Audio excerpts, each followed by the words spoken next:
Francine, and we're going to toss to special coverage. All right, Jonathan, we apologize for the interruption, but they are unfurling the flag right now at the Pentagon.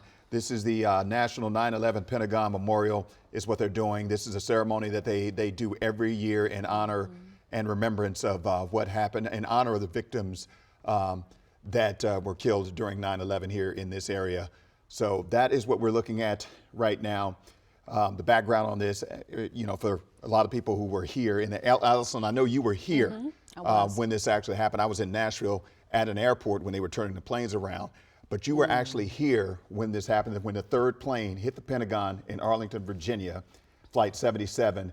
From Dulles to Los Angeles, took off at 8:20 and then crashed at 9:37 a.m. 9:37. I do remember watching it like the whole world was in just horror and disbelief. And then when that plane crashed, all of us thinking, what is going to happen here and what might the next target be? You know, as we remember this day, we remember all of those who lost their lives there at the Pentagon. We're talking about military and civilian, and also those on the plane. I always think about the 6 from DCPS. They were on their way with the National Geographic crew going out to California, and they also, on the most exciting day probably for those students, turned into this tragedy for them and their families. Right. It was definitely obviously it was a sad day and a day that changed American history. Everything. Changed American history. All right. It did. So we've just seen the unfurling of the flag there at the Pentagon.